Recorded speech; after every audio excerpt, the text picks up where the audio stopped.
Hello, नमस्कार. Sharad Phulkar original education या आपल्या यूट्यूब चॅनलवर सर्वांचं स्वागत करतो. मित्रांनो, आज आपण महत्त्वाच्या न्यूज पाहणार आहोत. सोबतच 2 जाहिराती पण पाहणार आहोत. परंतु आधी आपण न्यूज पाहूया. बघा, ही एक धोक्याची घंटा आपल्यासाठी धोक्याची घंटा असणारी या ठिकाणी बातमी आपण पाहत आहोत. ही म्हणजेच राज्यात शिक्षकांची 18,000 पदे रिक्त अशा आशयाची बातमी आपण या ठिकाणी पाहणार आहोत. 13 जिल्ह्यात 3,500 कंत्राटी शिक्षक भरतीचा निर्णय. बघा, 13 जिल्हा जे पेसा क्षेत्रातील 13 जिल्हे आहेत, या ठिकाणी 3,500 कंत्राटी शिक्षक जो आहे तो भरतीचा निर्णय शासनाने घेतला आहे. त्या संदर्भातील बातमी आपण या ठिकाणी पाहणारच आहोत. ओके, या ठिकाणी एवढी मोठी बातमी पाहण्याऐवजी आपण या ठिकाणी थोडक्यात महत्त्वाचे मुद्दे आपण विचारात घेऊया. कारण काय तर ठाणेवरून ही बातमी पब्लिश झालेली आहे. राज्यातील शाळा सुरू होऊन 1 महिन्याहून अधिक कालावधी उलटला गेला असला तरी अनेक जिल्हा परिषदामध्ये किंवा अनेक जिल्हा परिषद शाळांमध्ये शिक्षकांची 18,000 पदे रिक्त असल्यामुळे विद्यार्थ्यांच्या भविष्याचा प्रश्न हा ऐरणीवर निर्माण झालेला आहे की ऐरणीवर आला आहे.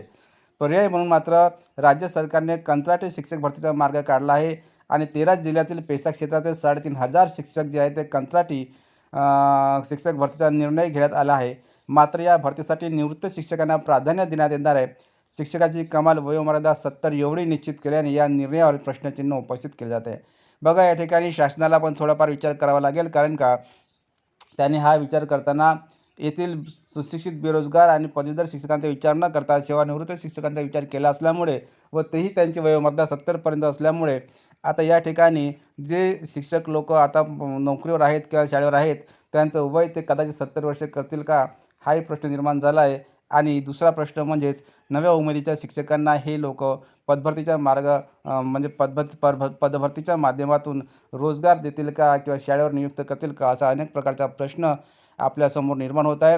विद्यार्थ्याचे शैक्षणिक नुकसान होण्याची शक्यता देखील आपल्याला या ठिकाणी दिसते आहे. कारण का या ठिकाणी कंत्राट पद्धत भरतीचे किंवा कंत्राटी पद्धतीने भरती करावी असे परिपत्रक राज्य शासनाने काढल्यामुळे आता अनेक सुशिक्षित बेरोजगार रिकामे राहण्याचा प्रश्न निर्माण झालेला आहे असं या ठिकाणी दिसून पडते. बघा, या ठिकाणी आता आपण सरळ जिल्हे पाहणार आहोत. कोणत्या जिल्ह्यामध्ये किती आणि कसे काही रिक्त जागा आहे, कंत्राटी शिक्षक भरती कुठं झाली आहे ते पाहत आहोत. बघा, या ठिकाणी पालघरमध्ये 1,318 कंत्राटी शिक्षक भरती झालेली आहे. ओके, हे नाशिकमध्ये 792, अमरावतीत 269, नंदुरबारमध्ये 214, यवतमाळात 183, नांदेड 183, जळगावमध्ये 124. ओके, सोबतच चंद्रपूर जिल्ह्यामध्ये 111, ठाणे जिल्ह्यात 78, गडचिरोलीत 71, धुळे 70, पुणे 50, अहमदनगर 32 असे एकंदरीत 3,495. बघा, 3,495 कंत्राट शिक्षकांची भरती करण्यात आली आहे. आणि विशेष म्हणजे येथील या भरती प्रक्रियेत निवृत्त शिक्षक उपलब्ध न झाल्यास नव्याने निवड प्राप्त उमेदवाराला दरमहा 20,000चे मानधन देण्याची तरतूद करण्यात आली आहे. तर या भरतीसाठी शिक्षकांची कमाल वयोमर्यादाची अट 70 वर्षे एवढी असून नवीन तंत्रज्ञान अवगत असणाऱ्या शिक्षकांना संधी का नाही, यासारखे प्रश्न उपस्थित झाले आहे. आता बघा, हे शिक्षक आणि सरकार, राज्य सरकारमध्ये शिक्षक मंत्री एवढे अडाणी आहेत का, हाही प्रश्न निर्माण होतो. बरं, तीच समजा ते शिक्षण मंत्री जर समजा खरंच विद्वान असतील, समजदार असतील, तर मग निवृत्त किंवा सेवानिवृत्त शिक्षकांनाच त्यांनी काय या ठिकाणी नेमलं आणि नवीन उमेदीच्या नवीन कौशल्य प्राप्त केलेल्या शिक्षकांना ते का नियुक्ती देत नाही, हाही प्रश्न अनेकांसमोर निर्माण होतो. आता या ठिकाणी तुम्ही विचार करा मित्र. दुसरी बातमी पाहत आहो. हे बघा, ही आहे शिक्षिका म्हणून नोकरी गुजरातमध्ये. ही शिक्षिका आहे, हिची नियुक्ती मात्र गुजरातमध्ये आहे आणि राहते ती अमेरिकेत. आता अशाही बातम्या आपल्याला या ठिकाणी वाचून समजा थोडंसं याचंसुद्धा अवलोकन करावं लागणार आहे. कारण का या ठिकाणी शिक्षक लोकच या ठिकाणी कशाप्रकारे फ्रॉड करतात हे सुद्धा दिसून येईल. गुजरातच्या बनासकांठा जिल्ह्यातील अंबाजी येथील एका सरकारी शाळेतील धक्कादायक प्रकरण समोर आले आहे. एक शिक्षिका राहते अमेरिकेत. येथील एक शिक्षिका अमेरिकेत राहते, पण ती येथील शाळेत शिक्षिकाही आहे. विशेष म्हणजे त्या शाळेतनं येताही पगार घेत आहेत. आता बघा, शाळेतनं येता पगार घेत आहे ही गोष्ट काही नवीन नाही. आपल्या महाराष्ट्रामध्ये असे महाभाग आहेत की जे इतरत्र कामे करतात, फक्त शाळेवर येतात, हजेरी मारतात आणि निघून जातात. आणि ते प्रिन्सिपलच्या मदतीने चालते. मस्त सर्रास असं चालत आहे.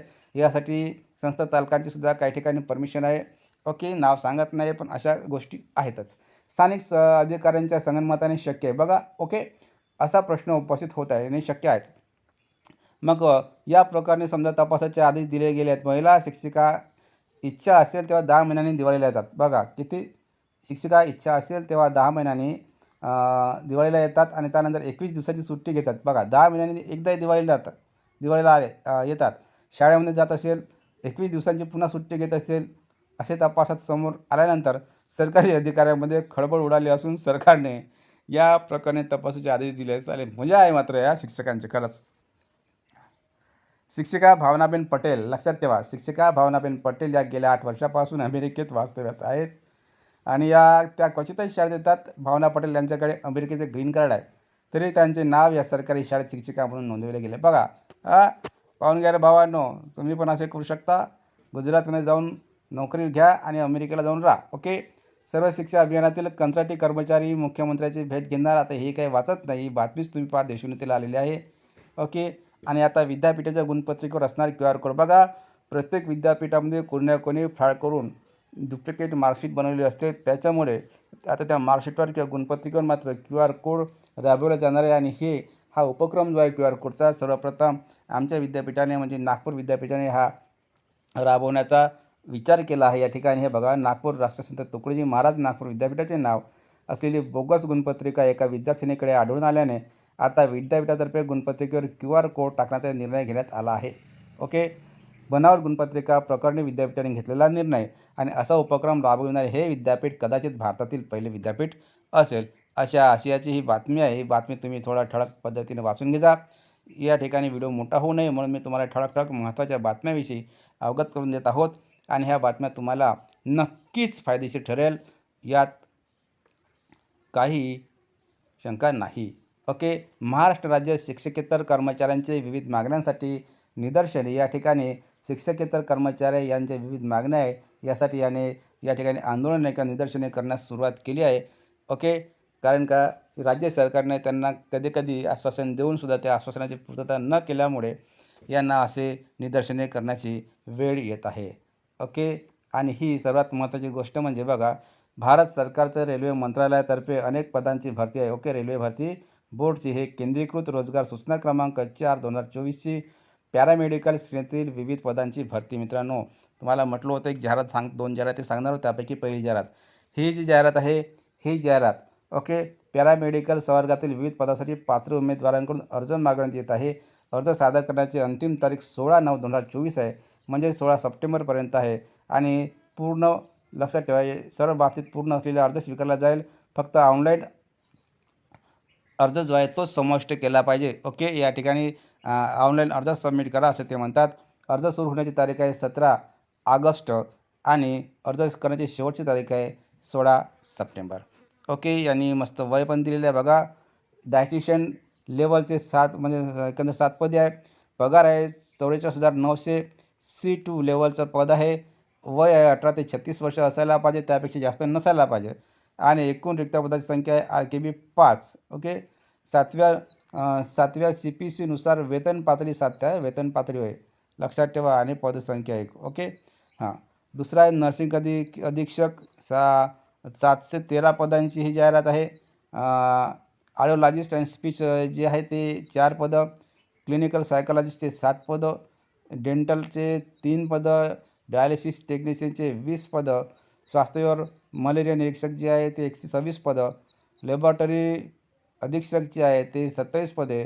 मग परफ्युमिनिस्ट जे आहे 2 पदे. नंतर फिजिओथेरपिस्ट ग्रेड 2 आहे ते 20 पदे. ऑक्युपेशनल थेरापिस्ट आहे, सर बारीक शब्द दिसून नाही पडत भाऊ. ओके. नंतर कॅथ लॅबोरेटरी प्रॅक्टिशियन 2 पदे. फार्मासिस्ट इंट्रिगेट 246 पदे बघा. ओके. 64 जे आहे ते रेडिओग्राफर का रेडिओ काय होतं माहीत नाही. एक्सरे टेक्निशियन 64 पदे. स्पीच थेरपिस्ट जे आहे 1 पद. कार्डियक टेक्निशियन 4 पदे. ऑप्टोमेट्रिस्ट लिहून आहे ते 4 पदे. ECG टेक्निशियनचे 13 पदे. लॅबोरेटरी सहाय्यक ग्रेड 2 94 पदे. हे बघा 94 पद. आणि फील्ड वर्करचे 19 पदे.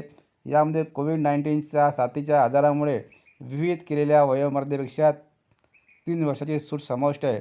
कृपया तपशीलवार माहितीसाठी RRBच्या अधिकृत वेबसाईटवर उपलब्ध CN 2024 पहा. ओके. तर कोविड-19च्या साथीच्या आधारामुळे विहित केलेलं आहे याच्यामुळं म्हणजे ज्यांनी कोविड-19मध्ये ह्या जागा निघाल्या नाहीत त्यांच्यासाठी एकंदरीत 3 वर्षाची सूट. तर हे बघा, अहमदाबाद, अजमेर, बेंगलोर, भोपाळ, भुवनेश्वर, बिलासपूर, चंदीगड, चेन्नई, गोरखपूर, गुवाहाटी, जम्मू, श्रीनगर, कोलकाता, मालदा, मुंबई, मुझफ्फरनगर, पटना, प्रयागराज, रांची, सिकंदराबाद, सिलिगुडी, तिरुवनंतपुरम हे जे आहे हे तेथील लक्षात ठेवा. तुम्ही मुंबई पण दिसते या ठिकाणी. ओके. तर महाराष्ट्रवाल्यांनी मुंबईकडे पलायन करावं. जिल्हाधिकारी कार्यालयासमोर जुनी पेन्शन योजना लागू करण्यासाठी मोर्चा, भजने, गोंधळ, भारुडे, गाऱ्हाणे घालत परिसर दणाणला. या ठिकाणी विविध मागण्यांचा समावेश आहे. ही बातमी तुम्ही पाहू शकता. बघा. ओके. ज्यांना वाचायची आहे त्याने वाचा. ही बातमी देशोन्नतीला आलेली आहे, तुमच्याच फायद्याची आहे. आणि हे आता जे बघितलं आपण तेच आहे. ओके. हे डायटिशियन लेवल 7 हे बघा, ते आता इंग्लिशमध्ये जाहिरात वाचली होती, ती देशोन्नतीची वाचली होती आणि त्यानंतर ते क्लिअर दिसत नव्हते. मी लोकमतवरून तीच जाहिरात परत डाउनलोड केली. ही या ठिकाणी स्पष्टपणे दिसतं. नाव पण व्यवस्थित आहेत आणि या ठिकाणी प्रिंट पण जबरदस्त आहे. ओके. अशी लोकमतची प्रिंट खरंच छान असते याच्यापेक्षा, देशोन्नतीपेक्षा. ओके. तर आणि हे बघा, विद्यापीठात अधिष्ठाता ज्ञानस्रोत केंद्र संचालकाचे पदभरती केव्हा? अमरावती विद्यापीठाची ही जाहिरातीचा अजून त्यांना मुहूर्त पण सापडेना म्हणते. ओके. ठीक आहे. हे बघा, दुसरीकडे प्राध्यापक नसल्याची ओरड होत आहे आणि 13 शिक्षकांच्या पदभरती जाहिरात काढली नाही म्हणते. ठीक आहे. अशा पद्धतीची ही न्यूज आहे. आणि जुलैचा रखडलेलं रेशन म्हणजे आता 31 ऑगस्टपर्यंत मिळणार. राज्य सरकारच्या मुदत वाढवण्याचा निर्णय ग्राहकांना दिलासा, आदेश द्यायला हवी होती परवानगी असे पण म्हणते. तर बाबा, या ठिकाणी भावांनो तुमचं आता या ठिकाणी समाधान होणार आहे. ओके. आणि सर्वात त्यानंतर महत्त्वाची बातमी पाहणार आहोत. सरकारी शाळांमधून तब्बल 17,600 शिक्षक गायब. शिक्षण विभाग अनेकांना करणार बडतर्फ. 6 ते 2 वर्ष गायब झाले. बिहारमध्ये सरकारी शाळेतील अनेक शिक्षक कामावरच येत नसल्याचे बघा, आत्ताच वाचलं आपण. ती गुजरातची होती, ही आता बिहारची आहे. तर अनेक शिक्षक कामावर येत नसल्याचे समोर आले असून आता त्यांच्यावर कठोर कारवाई करण्यात येणार आहे. बिहारमध्ये करण्यात आलेल्या तपासणीमध्ये तब्बल 17,600 शिक्षक शाळांमधून गायब असल्याचे आढळून आले. त्यानंतर आता शिक्षण विभाग सरकारी शाळांमधून गायब झालेल्या 569 शिक्षकांना बडतर्फ करणार आहे. सर्व शिक्षक कोणतीही माहिती न देता गायब झाले आहे. ठीक आहे. आता माहीत नाही कोणती माहिती ते आहे, जिवंत का नाही तर काय माहीत. 6 ते 2 वर्ष गायब झालेले आहेत. हे एकंदरीत हे बघा, शाळेतून गायब झालेल्या शिक्षकांचे वेतन शिक्षण विभाग कापणार आहे. 6 महिने ते 2 वर्ष गायब असलेल्या 569 शिक्षकांना बडतर्फ करण्याची शिफारस करण्यात आली आहे. 38 जिल्ह्यांमधून शिक्षण विभागाला प्राप्त झालेल्या निरीक्षक अहवालानुसार 17,600 शिक्षक 6 महिन्याच्या कमी आणि 2 वर्षांहून अधिक काळ माहितीशिवाय शाळांमधून गायब राहत आहेत. बिहारमधील 19 जिल्ह्यातील 569 शिक्षकावर बडतर्फीची तलवार आहे असं या ठिकाणी माहीत पडते. बघा, हे अजब गजब बातम्या पाहायला भेटतात. ओके. आणि अमरावती जे विद्यापीठाची बातमी आहे पुन्हा. एमपेट परीक्षेची तयारी, UGCच्या निर्देशांना फाटा. अमरावती विद्यापीठात अधिष्ठाता मंडळाकडून मंजुरी. ओके. एमपेट रद्द केली पण निर्देश कधी? निर्देश कधी द्यायचे भाऊ? यांनी 2024 ते 25 शैक्षणिक वर्षापासून सरळ सांगितलं होतं की UGCचे नियम लागू करण्याबाबतीत त्यांनी निर्देश पण दिले होते की आता यापूर्वी कोणत्या विद्यापीठाने एमपेट किंवा PhDची PET घेण्यात येऊ नये. सरळ UGCच्या निर्देशाचं पालन करावं असं त्यांनी सांगितल्यानंतर जर हे लोक अशा पद्धतीने करत असेल तर मग समजायचा UGCच्या निर्देशांना फाटा देण्याचे किंवा बगल देण्याचे काम चालू आहे. ओके. ठीक आहे. ते वाचून घ्या पेपर. चलो. अडकलेले ATM कार्ड चोरले, पैसे काढले, सोने खरेदी केली. घ्या. ओके.